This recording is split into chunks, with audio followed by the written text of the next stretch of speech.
আসসালামু আলাইকুম ওয়া রাহমাতুল্লাহি ওয়া বারাকাতুহু। সম্মানিত দর্শক শ্রোতা মণ্ডলী, ভাই ও বোন, আপনাদেরকে জানাচ্ছি আন্তরিক শুভেচ্ছা এবং অভিনন্দন।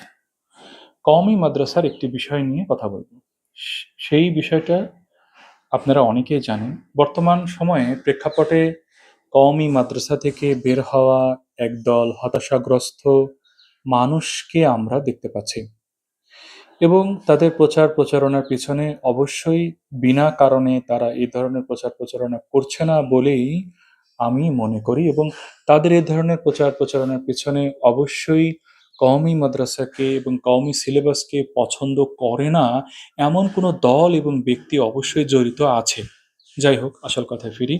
সেটি হলো যে কওমি মাদ্রাসাতে পড়ালেখা করে বের হয়ে আমাদের অনেক ভাই ফেসবুকে এবং সোশ্যাল মিডিয়ার মাধ্যমে কওমি মাদ্রাসাকে প্রচুর পরিমাণের গালাগালি, হুমকি-ধামকি এবং মুরব্বিদেরকে অসম্মান করা সহ বিভিন্ন ধরনের কথাবার্তা বলে থাকে।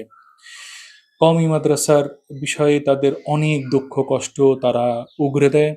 কওমি মাদ্রাসা বেকার তৈরি করছে, কওমি মাদ্রাসা গরিব সৃষ্টি করছে, কওমি মাদ্রাসা থেকে পড়ালেখা করে মানুষ ভাত পায় না। এ ধরনের অনেক কথা তারা উগরে দিচ্ছে। যারা এই সমস্ত কথাগুলো বলছে তাদের দুঃখর জায়গাটা থেকে কিছুটা আমরা আঁচ করতে পারি। কিন্তু সে যে সেই মাদ্রাসার কি পরিমাণ গুণগ্রাহী ছিল সেটা আমরা আসলে অনুমান করতে পারি। একটা বিষয় আমাদের পরিষ্কার হওয়া দরকার। যেমন লক্ষ, লক্ষ আলেম দরকার, তেমনি লক্ষ, লক্ষ এরকম অধৈর্য, এরকম ধৈর্য নেই, আ যাদের জবান নিয়ন্ত্রণ নেই, কিন্তু একটা দাওরা পাসের সার্টিফিকেট ধরিয়ে দিয়েছেন। এই ধরনের আলেম কোনো উপকারে আসবে বলে আমার মনে হয় না। সমাজ এই ধরনের আলেম থেকে কতটুকুন উপকার পাবে আ আমার আসলে বোধগম্য নয়। তবে আমি হতাশ নই। কোনো না কোনোভাবে আশা করি তার থেকে উপকৃত হবে। যেহেতু সে ১২-১৩ টি বছর মাদ্রাসায় পড়েছে। তো এখন যে বিষয়টি বলতে চাচ্ছি সেটা হলো যে, এই মাদ্রাসা থেকে পড়ে বের হয়ে এসে কেন মাদ্রাসার বিরুদ্ধে এমন বিষাদগার করছে আমাদের এই ভাইগুলো? তার একটি কারণ, সেটি হচ্ছে অর্থনৈতিক যে একটি ব্যবস্থা, সে বের হয়ে দেখছে যে একটি মসজিদের বেতন মাত্র ৩৫০০ থেকে ৳৪,০০০, বা একটি মাদ্রাসার বেতন সব মিলে ৮ থেকে ৯,০০০ বা ৳১০,০০০। এই টাকায় সে চলতে পারবে না বলেই সে যাবতীয় দুঃখ কষ্ট উগরে দিচ্ছে। এই দুঃখ কষ্ট সে সামলাতে না পেরেই এই ধরনের দুঃখ কষ্ট সে ফেসবুকে উগরে দিচ্ছে। যা তা গালাগালি করছে, যা তা কথা বলে, একদম যাচ্ছে তাই ব্যবহার করে। এখন বলছে যে কওমি মাদ্রাসা উদ্যোক্তা বানায় না, কওমি মাদ্রাসা থেকে উদ্যোক্তা বের হয় না, এ ধরনের কথাগুলো বলছে। তো বড্ড দুঃখ লাগে, কওমি মাদ্রাসা কি আপনাকে কখনো বলেছে যে আপনি ব্যবসা করবেন না বা ব্যবসা করতে পারবেন না? এগুলো কখনোই আপনাকে বলে না। কিন্তু আপনি এসে অহেতুক দুঃখ কষ্ট চাপিয়ে দেন এবং মিথ্যা প্রোপাগান্ডা, অযথা বাজে কথা কওমি মাদ্রাসার ঘাড়ের উপরে চাপিয়ে দেন, যেটা খুবই দুঃখজনক। আপনি কেন এমনটা বলবেন? কওমি মাদ্রাসার ব্যাপারে অনেক দুঃখ কষ্ট মানুষের আছে, অনেক রকম দুঃখ কষ্ট মানুষ প্রকাশ করে। কিন্তু এই বিষয়গুলো এখন সবচেয়ে বেশি। অনেকেই, ফেসবুকে অনেকেই, এবং যারা কওমি মাদ্রাসাকে পছন্দ করে না, সে সমস্ত রাজনৈতিক এবং বিভিন্ন সাংগঠনিক এবং বিভিন্ন গোষ্ঠীগত দল বা ব্যক্তি বা সংগঠন তাদের এই ভিডিওগুলোতে প্রচুর লাইক, কমেন্ট, শেয়ার করে থাকে।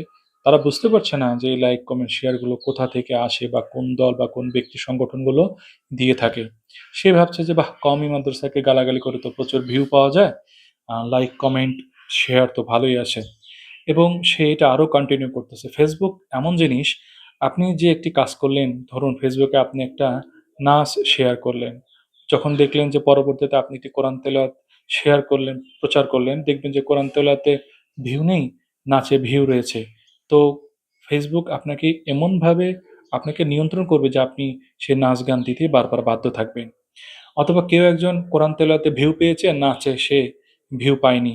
ধরেন একজন ব্যক্তি ২ টা কনটেন্টই তার সোশ্যাল মিডিয়াতে দিয়েছিল।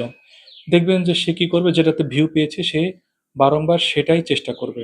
ফেসবুক জিনিসটাই এমন। কেউ একজন কওমি মাদ্রাসাকে গালাগালি করে যদি কিছুটা সফলতা পায়, তখন সে কি করবে? সে বুঝে না বুঝে এটি কন্টিনিউ করতে থাকবে এবং কওমি মাদ্রাসার বিষয়ে প্রচণ্ডভাবে সে আক্রোশ ছাড়াতেই থাকবে। এ বিষয়ে সুরাহা করতে হবে অনেক গভীর থেকে। এটি একবারে ১ দিন ২ দিনের ব্যবধানে এটা আর সুরাহা হবে না।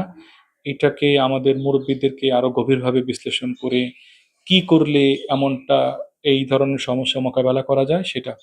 এবং কওমি মাদ্রাসায় এখন সংখ্যার বিবেচনা না করে এখন কোয়ালিটি বিবেচনা করতে হবে। আমি এত ছাত্র পড়াই, আমার মাদ্রাসায় অমুক, অমুক ক্লাসে এত, এত ছাত্র আছে।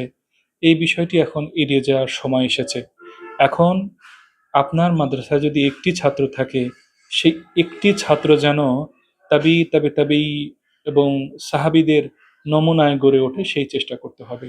হাজার, হাজার শত, শত ছাত্র পড়ানোর বিষয়ে আর বেশি অধৈর্য বা আর বেশি চিন্তাভাবনা করার দরকার নেই। এখন আসলে যা পড়াবেন শতভাগ কোয়ালিটিপূর্ণ। কারণ জগৎ, জাতি, দেশ পরিবর্তন করতে আসলে ১ জন ২ জন যথেষ্ট। ১ জন ২ জনই যথেষ্ট। একজন যদি প্রচণ্ড আমলওয়ালা ব্যক্তি যখন কথা বলতে থাকবে, তার কথা মানুষ শুনতে বাধ্য। কিন্তু হাজার, হাজার আলেম ধরুন আম আমল সেভাবে আমল করে না। এভাবে বলতে গেলে তো আবার খারাপ শোনা যাবে। তো কিন্তু সে সারাদিনই আ বয়ান করবে, কথা বলবে। দেখবেন যে মানুষের অন্তরে কাজ হবে না। তাই মাদ্রাসাগুলোর এখন চিন্তা করা উচিত যে আর গণহারে মানুষকে পড়ানোটা কেমন হয়? তার থেকে আম যে কওমি মাদ্রাসার যে শিক্ষক কমিটি, শিক্ষক ফোরাম, কমিটি ফোরাম যারা রয়েছে, তাদের চিন্তাভাবনা করা উচিত এই মাদ্রাসাগুলোতে এখন কোয়ালিটি বাড়ানো। শত, শত হাজার, হাজার ছাত্র দরকার নেই। অল্প ছাত্র পড়ান কিন্তু কোয়ালিটি বাড়ান। এবং নুরানি যে আপনাদের যে নুরানি ক্লাসটা রয়েছে, এই নুরানিকে ক্লাস 3 থেকে উত্তীর্ণ করে ক্লাস 8 পর্যন্ত নেয়ার একটি চেষ্টা করুন। দেখবেন যে বিশাল একটি পরিবর্তন হয়েছে। সবাইকে বিজ্ঞ আলেম হতে হবে এমনটা না। কিন্তু সবাইকে ইলমে মানে ইলম অর্জনের যে ফরজ যে একটা মানদণ্ড রয়েছে, একটা সিলেবাস রয়েছে মানে ফরজ ইলমের, সেইটুকুও যদি আপনি একজনের মধ্যে ভালোভাবে ঢুকিয়ে দিতে চান, তাকে ৮ বছর তো পড়াতে হবেই। এজন্য আপনাদের যে নুরানি সিলেবাসটি, এটি ক্লাস 8 পর্যন্ত কিভাবে এগিয়ে নেয়া যায়, এই ব্যাপারে চিন্তা করুন। ক্লাস 8 পর্যন্ত পড়ে হাই স্কুল, কলেজে যে যেখানে পড়ুক। কিন্তু এই ক্লাস 8 পর্যন্ত পড়তে, পড়তে এই ছেলেটির অন্তরে কোরআন, হাদিস, কোরআনের অনেক কিছু হয়তো সহজে বুঝতে পারবে, হাদিসের অনেক কিছু সহজে বুঝতে পারবে। নাস্তিক হয়ে যাবে না, ধার্মিক হবে, নামাজি হবে, মানবিক হবে, সমাজসেবক হবে। এমন মানুষ করতে চাইলে ক্লাস 8 পর্যন্ত প্রত্যেকটা কওমি মাদ্রাসার উচিত ক্লাস 8 পর্যন্ত তাদের জেনারেল শাখা চালু করা। এবং দাওরার পরবর্তী যে সাবজেক্টগুলো রয়েছে, এই সমস্ত সাবজেক্টে অনেক হাজার, হাজার পড়ানোর দরকার নেই। খুবই কোয়ালিটিফুল মানুষ ছাত্রদেরকে এখানে কিছু পড়ান এবং কওমি মাদ্রাসার জেনারেল শাখায় ক্লাস 8 পর্যন্ত পড়ান। আমার মনে হয় যে এ ধরনের কিছু প্ল্যান বাস্তবায়ন করতে পারলে, অথবা আপনারা পরামর্শ করে এর চাইতেও আমার এই প্ল্যান শুনতে হবে বিষয়টা এমন না। এর চাইতেও যদি কোনো ভালো প্ল্যান আপনারা বের করতে পারেন, আমার মনে হয় সেগুলো এপ্লাই করা দরকার। উম আমি ছোট মানুষ, প্রচন্ড গুনাহগার মানুষ আমি। প্রচন্ড গুনাহ হয় আমার দ্বারা। কিন্তু কওমি মাদ্রাসাকে ভালোবাসি বলেই কেন যেন কথা বলতে মন চায়। তাই বললাম। আমাকে মাফ করবেন এবং আমার জন্য দোয়া করবেন। আসসালামু আলাইকুম ওয়া রাহমাতুল্লাহি ওয়া বারাকাতুহু।